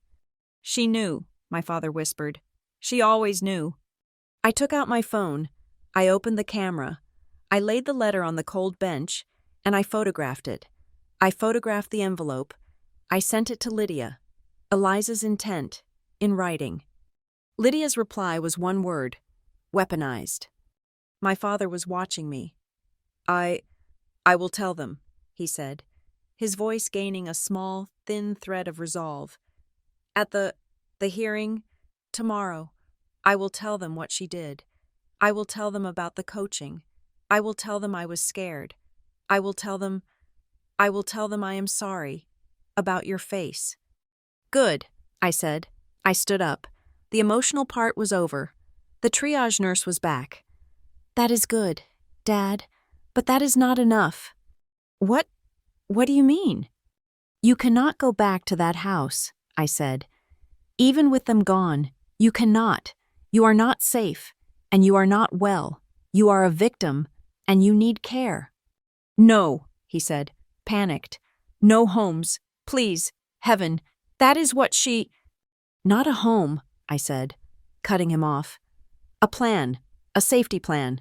I spoke to your primary care doctor, Dr. Willis. I sent him the video of your confusion. He is concerned. He wants you to come in for observation, a respite stay, at a short-term care facility. It is attached to the hospital. It is nice. For 2 weeks, they will do a full evaluation, a real one. They will get your medications right. You will be safe. You will be away from her. He looked terrified. But Marla, she has no say, I said. Her healthcare proxy is being challenged in court tomorrow. Dr. Willis is submitting his recommendation for this stay to the judge. It is a medical order. She cannot stop it. It removes you from her control. Completely. It is the only way. He looked at the letter in my hand. He looked at my bruised face. He looked at the empty, frozen pond. Okay, he whispered. Yes, okay. I am tired. I am so tired. I know, I said. I will have a car pick you up in the morning, before the hearing. I started to walk away. My phone buzzed in my pocket. A new text. It was from Derek, a violation of the TPO. Derek, you think you are so smart. You think you won. Mom is crying. You took everything, but you did not get it all. Attached to the text was a photograph, a bank receipt, a cash withdrawal. From 2 days ago, the 27th of December, after the police had come, after the accounts were supposed to be frozen, $5,000. He had taken a picture of the receipt, his thumb holding it down, as a trophy. He was trying to threaten me, to show me that they were still winning, that they were still getting away with the money. But he was an idiot. The timestamp was on the receipt, the bank branch, the last 4 digits of the account number. He had just sent me a confession. He had just confirmed, in writing, that they were violating the court's verbal order to cease all transactions after the police had been involved. I forwarded the text, the photo, everything, to Lydia. Me, Derek just violated the TPO, and he just sent me this proof of cash withdrawal after the incident. He is an idiot. Lydia's reply was so fast it was almost simultaneous. Oh, Derek, you beautiful, stupid fool. This is not just a violation. This is criminal contempt of court. I am forwarding this to the district attorney right now. This just moved from a civil fight to a criminal one. He just handed the DA a loaded gun. He may have just bought himself jail time. I stood by my car. I looked at my father, a small, shivering man on a park bench. I still loved him. That was the tragedy. I still loved the weak, broken man who had failed me at every turn. But that love was no longer my primary directive. I realized, standing there, that my mother's letter was not just a comfort, it was a release. I did not have to apologize for being strong. I did not have to make myself smaller to make my father feel bigger. My job was not to save him. My job was to get justice. The ice on the pond was cracking. The thaw was coming, and tomorrow, in court, the flood would begin. The Stonevale County Probate Court was not grand. It was a small, functional room, smelling of floor wax and old paper, with fluorescent lights that hummed. It was the 30th of December. The room was packed. Lydia Crane sat beside me at a long table, her files arranged in neat, weaponized stacks. I saw Marla and Derek at the opposite table with a public defender who looked overwhelmed. I did not see my father. He was, as planned, safe. He had been admitted to the respite care facility at 9 that morning, under a medical order, officially out of Marla's reach. The judge, a woman named Eileen Joyce, entered. She had a sharp, no-nonsense face. She looked at the docket. "This is an emergency hearing regarding the estate of Gerald Guzman. Ms. Crane, you filed this petition. You have the floor." Lydia stood. She was a picture of calm, controlled force. "Your Honor, we are here today to request an immediate asset freeze, the appointment of an independent guardian ad litem for Mr. Gerald Guzman, and the invalidation of a healthcare proxy, all on the basis of systematic financial elder abuse, fraud, conspiracy, assault, and undue influence." Marla's lawyer jumped up. "Objection, Your Honor. That is a laundry list of unproven—" "It is a summary of the evidence I am about to present, counsel," Lydia said, not even looking at him. "Your Honor, this is not a complex case of he said, she said. It is a timeline, documented by video, bank records, and third-party witnesses." And she began. It was not an emotional plea. It was a clinical dissection. She moved with the speed of a trauma surgeon. First, the motive, the house. We have the probate record for Eliza Guzman. Deceased 10 years, the estate was never closed. My client, Heaven Guzman, is the sole heir, granting her a 50% co-ownership interest. The house cannot be sold without her consent. She projected the temporary agreement of asset division onto the wall. Second, the method, financial control. We have bank statements showing Marla Guzman was added as a co-signer to Mr. Guzman's accounts. We have pharmacy EOBs showing Mr. Guzman's copays were approximately $25, juxtaposed with text messages asking my client for $300 for those same prescriptions, a clear pattern of deception for cash. Third, the fraud, Lydia continued, her voice never rising, just cutting.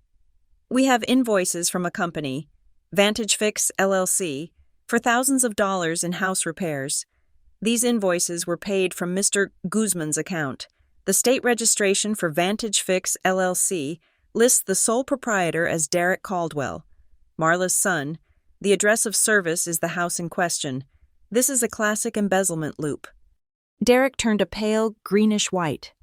Fourth, the coercion. This was the moment. Your Honor, we have video, recovered from the home's own security system, recorded on Christmas Eve. This video shows Marla Guzman drilling Mr. Guzman, forcing him to rehearse a script, lines he was to recite for a notary the next day, a script to prove he was of sound mind. Lydia played the video. The room was dead silent. We all watched Marla's voice snap, "Louder! And you have to mean it." My father's small, thin voice. "Sound mind." Marla's lawyer was trying to speak, but no words came out. Fifth, the medical state. Lydia did not pause. We have a preliminary report from Dr. Eris Thorne, a geriatric neuropsychologist, who reviewed this video and Mr. Guzman's recent medical history. His report, filed this morning, finds Mr. Guzman presents with significant cognitive impairment and is highly susceptible to undue influence and coercion. He is, in effect, the perfect victim. Finally, Your Honor, Lydia said, her voice dropping. We have the will, the original intent, a letter, handwritten by Eliza Guzman, found by Mr. Guzman, explicitly stating her fear that his weakness would be a danger to her, and that he was to keep the house for their daughter. This is not just a house. It is a legacy Marla Guzman and Derek Caldwell conspired to steal, using assault, forgery, and systematic abuse as their tools. She sat down. The silence in the room was heavy, suffocating. "Counselor?" the judge said to Marla's lawyer. He stood, shuffling his papers. "Your Honor, this is a fabrication, a fantasy. This is a family dispute. Heaven Guzman is a disgruntled daughter. Angry she was not. She was not the primary caretaker. She is the one. She is the one who came here to steal the house. She fabricated this evidence." The judge looked at him over her glasses. Fabricated. You say, Counselor, Ms. Crane has a witness list. Let's start with Mr. Clive Morton. Clive Morton, the notary, was sworn in. He looked even more severe than he had on Christmas morning. Mr. Morton, Lydia said, you were called to the Guzman residence on December 26th. Why did you terminate that signing? I terminated the session due to clear irregularities, Clive said, his voice precise. An objection was raised by Ms. Heaven Guzman regarding her father's capacity. When I questioned Mr. Guzman, he was unable to state the correct date. More disturbingly, he was able to recite a specific, traumatic memory, being told to sleep in the basement or go, with perfect clarity, while unable to explain the document he was signing. Then, I was shown a video of the signer being coached on his lines by Ms. Marla Guzman. This was, in my 20 years as a notary, the most blatant case of coercion I have ever witnessed. I filed a report with the Secretary of State that same day. Thank you, Lydia said. Next, Ms. Iris Hale. Iris Hale, the realtor, looked terrified. She clutched her purse. Ms. Hale, Lydia said, you visited the property on Christmas Day. For what purpose? An appraisal, Iris said, her voice small. For a potential sale. And who were you told was the owner? Marla, Ms. Guzman. She assured me she was the sole proprietor, or that she would be, right after Christmas. She said she was getting the title cleaned up, and we could list by the first of the year. So you were not told that Mr. Guzman was a co-owner? Or that my client, Heaven Guzman, held a 50% interest from her mother's estate? No, Iris said, looking at the judge. Your Honor, I would never have touched that property. That is a massive title cloud. I withdrew my services immediately. Thank you. Next, Dr. Aris Thorne. The geriatrician was sworn in via video link. He was concise. Based on the evidence provided and Mr. Guzman's primary care records, it is my professional opinion that Mr. Guzman lacks the capacity to make complex financial or medical decisions. He is highly vulnerable. The video of him being rehearsed is medically and ethically appalling. It is a textbook example of psychological abuse of a vulnerable adult. The judge nodded, grim-faced. The court recognizes the report from the Stonevale Police Department, including Officer Brody's statement and the photographs of Ms. Heaven Guzman's injuries, dated December 25th, and the court recognizes the submitted log from the neighbor, Ms. Ruth Pennington, detailing a multi-month pattern of verbal abuse. Ruth, sitting in the back row, nodded once, clutching her notebook. And now, Lydia said, I have a few questions for Ms. Marla Guzman. Marla took the stand. She was trying to look like a victim, her eyes watery. Ms. Guzman, Lydia started, what is Vantage Fix LLC? It is a contractor, Marla said, for the house. And who runs this company? My son, Derek. So your son, Derek, was submitting invoices for thousands of dollars for repairs to a house he lived in, and you were paying those invoices using Mr. Guzman's checking account, an account you were a co-signer on? It was for upkeep, Marla said, her voice rising. The house is old. Were you aware, Lydia continued, that the invoices for joist stabilization coincide with the purchase of new hardwood floors, and that the attic ventilation invoice coincides with the conversion of the attic into your personal craft room? That is, I do not know. Derek handled that. I see, Lydia turned. Mr. Derek Caldwell. Derek took the stand. He looked like he was about to be sick. Mr. Caldwell, Lydia said, you are the owner of Vantage Fix LLC, correct? Yes, he mumbled. And you are also the witness on Mr. Guzman's healthcare proxy, the one that gives your mother, Marla, full medical control? Yeah, I was there. So you served as a financial beneficiary of his accounts, and as a legal witness to him signing away his medical rights. Does that not seem like a conflict of interest to you? I signed what Mom told me to sign. Derek stammered. I am sure you did, Lydia said. One last thing. This is a TPO violation report. Did you send this text message and this photograph of a $5,000 cash withdrawal to my client yesterday in direct violation of a police order? She projected the image of the text, Derek's threat, the bank receipt. Derek's lawyer just put his head in his hands. I. That is all, Your Honor. Lydia sat down. Judge Joyce looked at Marla. She looked at Derek. She looked at their lawyer, who had nothing to say. The judge's voice was cold. The court has heard enough for this emergency session. Based on the overwhelming and, frankly, disturbing evidence presented, I am ruling as follows, effective immediately. First, all assets of Gerald Guzman are hereby frozen, all bank accounts, all lines of credit, a full stop. This court will appoint an independent financial guardian ad litem by end of day to manage Mr. Guzman's affairs and conduct a full forensic audit of the last 5 years. Second, the healthcare proxy dated February of this year is invalidated due to clear witness conflict and evidence of coercion. The court accepts Dr. Thorne's recommendation, and Mr. Guzman's care will be managed by the independent guardian, starting with his current respite stay. Third, a temporary restraining order is granted, barring Marla Guzman and Derek Caldwell from the property at 121 Stonevale Drive. You will be escorted there by an officer to retrieve your personal belongings, and that is all. Fourth, the protective order for Ms. Heaven Guzman is upheld and extended.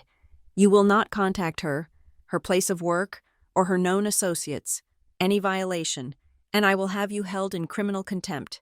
Mr. Caldwell, I suggest you get a new lawyer, because the DA has your text message. Finally, Ms. Heaven Guzman, as a 50% vested co-owner, is granted full access to all records regarding the property, effective immediately. The gavel had not even hit the wood before Marla stood up. The mask of the victim was gone. The predator was back, cornered and rabid. You, she screamed, pointing at me. You did this. You came here. You broke this family.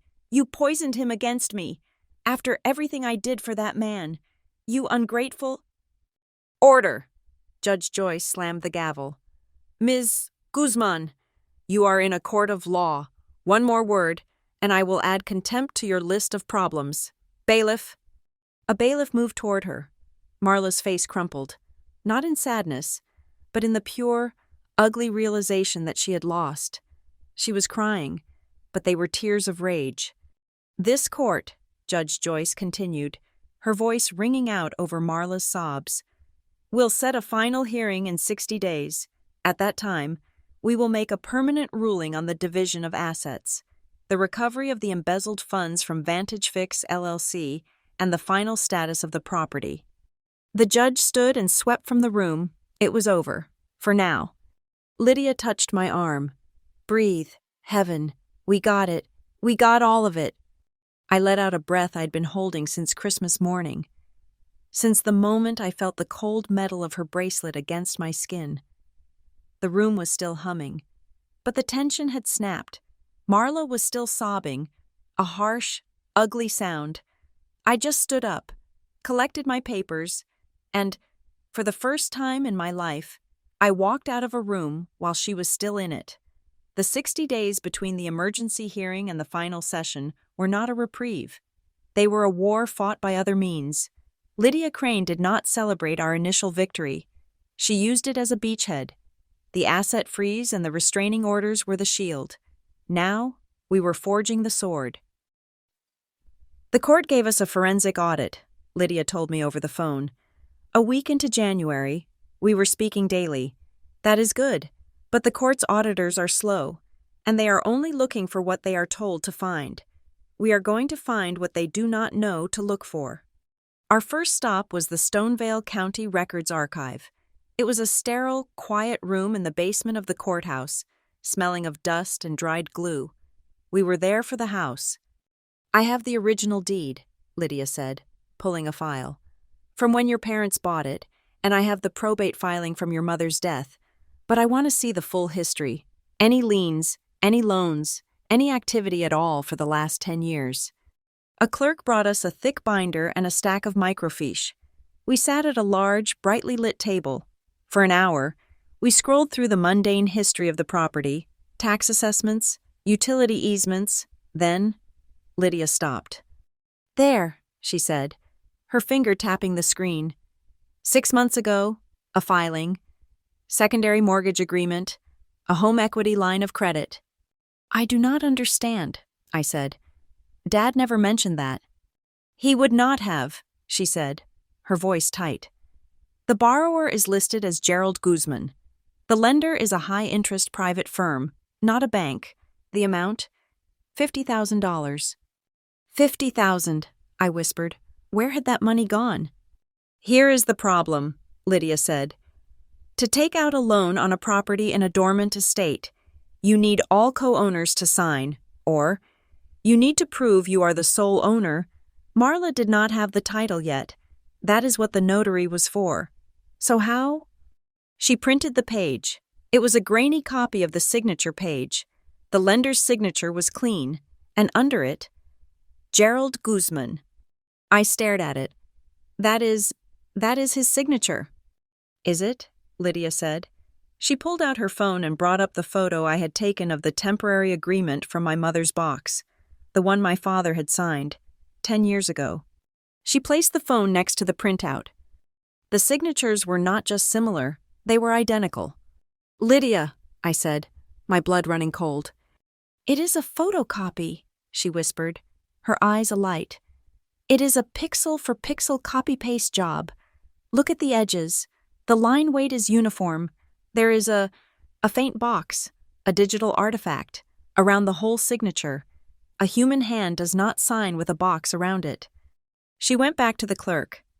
"We need the original file for this transaction, the one that was scanned, and I need to know who filed it." The clerk, now looking intrigued, disappeared. He returned with a manila folder. "This one was flagged when it came in," the clerk said, lowering his voice. The intake processor noted a signature irregularity, but it was from a law office, so it was pushed through pending review.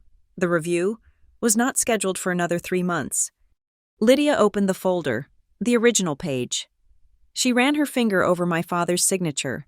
It was flat, smooth. The ink was different from the ink on the rest of the page. "He did not just scan it," Lydia said, a note of awe in her voice. "He pasted it. He printed his signature, cut it out, and glued it onto the document before photocopying it to make the original for filing. This is high school level fraud." "Derek," I said. "It had to be Derek." "Who filed it?" Lydia asked the clerk. The clerk checked the intake log.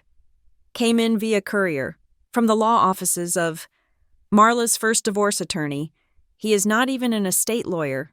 He just pushed the paper, but the courier pickup was from a D. Caldwell at a copy corner." Lydia looked at me. "Copy corner, on Main Street."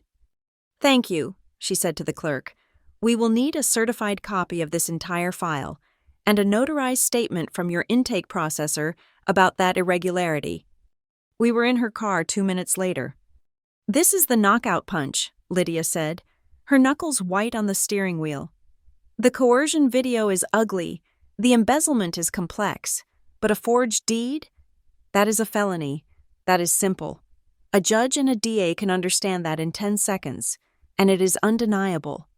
We walked into the copy corner. The air smelled of hot toner. A bored-looking kid was at the counter. Lydia flashed her bar card. "Lydia Crane, attorney at law. We are here investigating a case of felony forgery. We need to see your security footage from—" What was the date? She checked the file. June 14th, around noon. I do not know," the kid stammered. "Our footage, it loops every 90 days. "June was more than 90 days ago," I said, my heart sinking.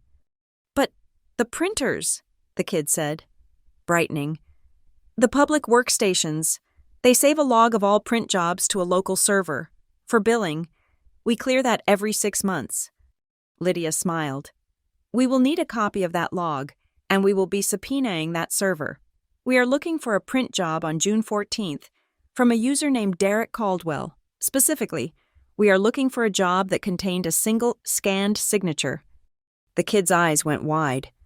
By the end of the day, Lydia had a court order. By the end of the week, the copy corner's IT tech had isolated the file.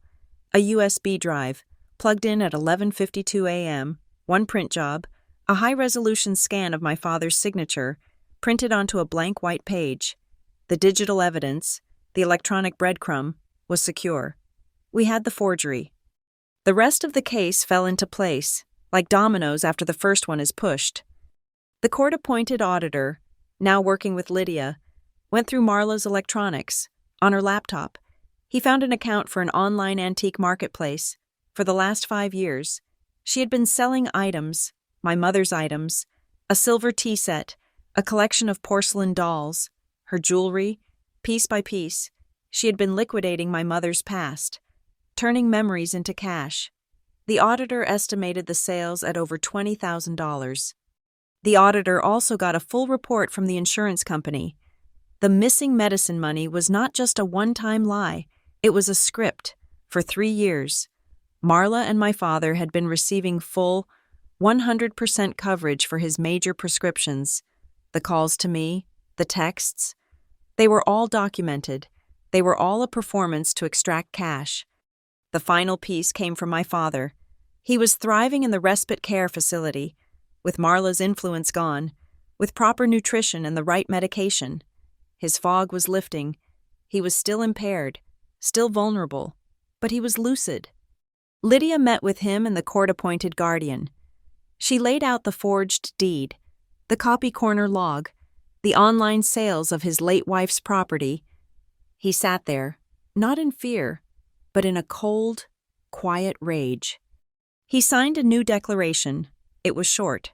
It stated that he was under extreme duress, in fear for his safety and health. When he signed the healthcare proxy, he stated he had no memory of signing a secondary mortgage. He formally revoked any and all power of attorney, financial or medical, previously granted to Marla Guzman or Derek Caldwell. He concluded with one request, that the house be returned to the joint estate, as defined by his wife Eliza's will, to be divided according to the law, not by theft. The day before the final hearing, Lydia got a call. "It's Derek," she told me, her voice flat, almost bored. "His new lawyer wants to make a deal." "A deal?" I said, shocked. "He is offering to testify against his mother. He will admit to the Vantage Fix scheme. In exchange, he wants the forgery charge dropped and probation. He wants to return his share and walk away. He is terrified of jail." "What did you say?" "I said no," Lydia said. "I said we are not interested in a share. We are interested in full restitution, criminal charges, and a permanent, lifetime restraining order. I told him we would see him in court. He is not a witness. He is a co-conspirator. You do not bargain with thieves when you have them cornered." That night, my phone rang. It was Maya. "How are you?" she asked. The real how, not the lawyer how. "I am? I do not know," I said. I was sitting in my dark apartment. "I am looking at my witness statement. Lydia wants me to be prepared, just in case. She told me to keep it short. Just the facts, just the care I provided, and the truth I found." "Good, that is all it is," Maya said. "Do not let them make it about emotion. It is not about a broken family. It is about a broken law." "I know," I said. I touched my cheek. The bruise was long gone, but the memory of the impact, the cold metal, was not. I keep thinking about that moment, the slap. It was supposed to make me leave. It was supposed to scare me. "It did not," Maya said. "No," I said, feeling a cold, hard clarity settle over me. "It did not. It was just a diagnostic. It was the presenting symptom. It was the thing that told me where to look. It was not a threat. It was a clue." As I was about to hang up, an email notification popped up on my laptop. It was from Lydia. She had forwarded a message. It was from Iris Hale, the realtor. Ms. Crane, I am emailing to confirm, as I will state in my deposition, that I have had no further contact with Marla Guzman or Derek Caldwell. I have blacklisted the property at 121 Stonevale Drive from my firm's listings. I will not be party to any transaction involving this title. I will be in court, as requested. Thank you. The final link in the chain, the market itself was rejecting them. Lydia had built the case, the police had the assault, the notary had the coercion, the doctor had the medical abuse, the neighbor had the timeline, and I had the forgery. I had the deed. All the streams of evidence were flowing to one place. The Stonevale County Courthouse, tomorrow morning. The dam was about to break. The final hearing was a formality, but it felt like a reckoning. The small courtroom was suffocatingly quiet. Marla and Derek were there, at the far table, shadows of the confident predators they had been. Marla was wearing a cheap suit. Derek just stared at his hands. Lydia Crane stood. She did not address them. She addressed the judge, and she addressed the facts. She built the entire case, from foundation to roof, in 20 minutes. Your Honor, she began, her voice a sharp, clinical instrument. What began as a daughter visiting for Christmas became the unraveling of a decade-long conspiracy. We are not here to argue emotion. We are here to present an unbreakable chain of evidence. She started with the house, my mother's will, my 50% co-ownership. The motive, Lydia said, was the sale of this house, but Marla Guzman could not sell a house she did not own. So, she began a systematic campaign of theft. She moved to the forged deed. Exhibit A, a $50,000 home equity loan, taken out 6 months ago. The signature of Gerald Guzman, as you can see, is a digital forgery. We have the logs from the copy corner on Main Street. Your Honor, we have the USB drive Derek Caldwell used. He printed his father's signature, cut it out, and pasted it onto a legal document, defrauding a lender of $50,000. This was their seed money. Derek sank lower in his chair. But that loan was not enough. They needed the whole house, Lydia continued, transitioning seamlessly. Which brings us to Christmas morning. They needed my father's final signature, and they knew he was impaired. How do we know they knew? Because they rehearsed him. She played the video, the courtroom filled with the sound of Marla's sharp, cruel voice. Louder, mean it, sound mind. Marla winced, as if the sound was a physical blow. That, Lydia said, clicking off the monitor, is not a wife helping her husband. That is a handler training a victim. This was the prelude to the attempted felony that Mr. Clive Morton terminated. She moved to the money. While they were isolating him, they were draining him. We have the invoices from Vantage Fix LLC, a shell company owned by Derek Caldwell. We have the corresponding bank statements from Gerald Guzman's account. Thousands of dollars paid for joist stabilization that was actually new hardwood floors. Foundation ceiling that was a new craft room for Marla. And we have the online auction records, Marla Guzman selling Eliza Guzman's jewelry, her silver, her heirlooms, stealing not just his present, but his past. Finally, Your Honor, Lydia said, there is the cruelty. For 3 years, my client, Heaven Guzman, was told her father needed money for medicine, $300, $500, whatever she could send. The pharmacy records show his copay was $25. It was a lie, a systematic, documented lie to extract money from a daughter who worked as an ER nurse. It was a lie she was told on Christmas, just before Marla Guzman assaulted her, leaving a mark so severe the police photographed it as evidence. Lydia paused, letting the weight of the timeline settle. They forged, they coerced, they stole, and when they were caught, they lied. The evidence is complete. We ask the court to void all documents, appoint a permanent administrator, and return this estate to its rightful heir. She sat down. The judge looked at me. Ms. Guzman, do you wish to make a statement? I stood. My hands were steady. I looked at the judge. Yes, Your Honor. I did not look at Marla. For the past 3 years, I have paid my father's bills when he called. I sent the money for the medicine because I believed he needed it. I am a nurse. My job is to care for people. It did not occur to me that my own family would use my desire to help as a weapon against me. I held up the pharmacy EOB. This says $25. They asked for $300. I did not come here for that money. I am not asking the court to make them repay the $300. I am not asking for the money I spent on his utilities. I am asking for justice. I am asking for my father's safety. I am asking for the court to recognize the truth, that this was never about family, it was about greed. And I am asking that this never be allowed to happen to him or to anyone else, ever again. I sat down. The judge turned to the video screen. My father was waiting, patched in from the care facility. He looked clearer, his eyes less foggy. Mr. Guzman, the judge said, her voice softer. Do you have anything you wish to say? My father looked at the camera. He could see Marla at her table. She was staring at him, trying one last time to use her gaze to control him. It did not work. Marla, he said, his voice quiet but clear. The whole room leaned in. I met you when I was broken, when Eliza died.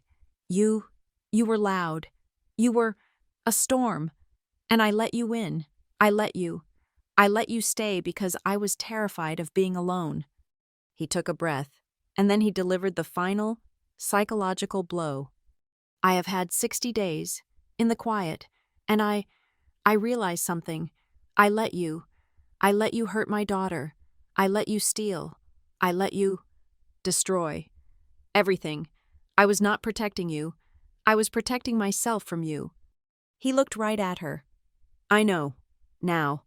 I was more afraid of you than I ever loved you. Marla let out a small, strangled sound. It was the sound of her entire power structure dissolving. The judge nodded, a single, sharp motion. Thank you, Mr.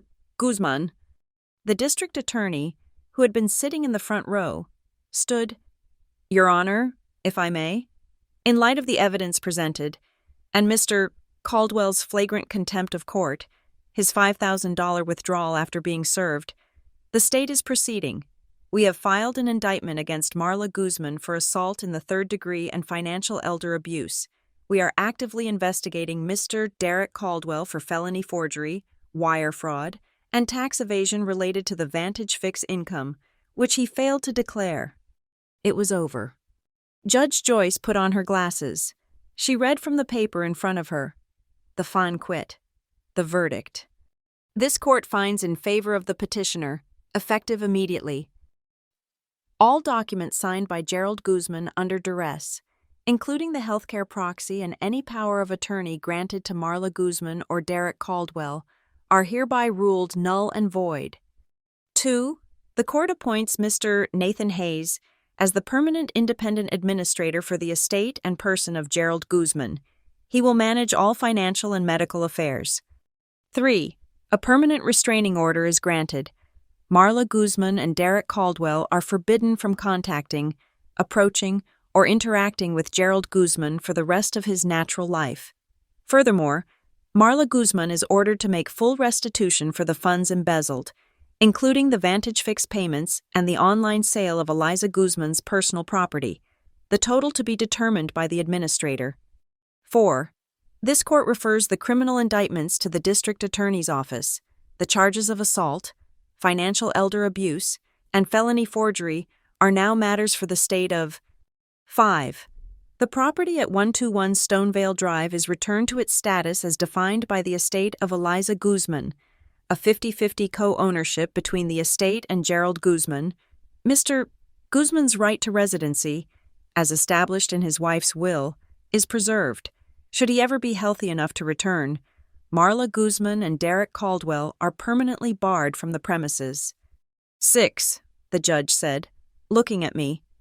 The court officially recognizes the financial contributions made by Heaven Guzman over the last 3 years, not as gifts, but as necessary expenses incurred due to the perpetrator's fraud, mitigating her own losses against the estate's debts.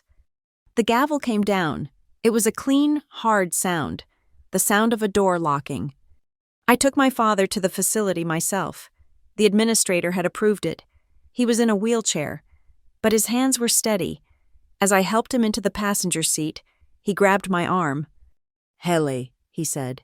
His eyes were clear. The fog was gone. The letter. Your mother. She was so strong. And I was not. I am sorry. I am sorry I was not the man I am sorry I was not the father you deserved. I am sorry for your face. I am sorry I did nothing." It was the first real apology I had ever received from him. It was not weak. It was not scared. It was just true. "I know, Dad," I said. "I know. Just get better."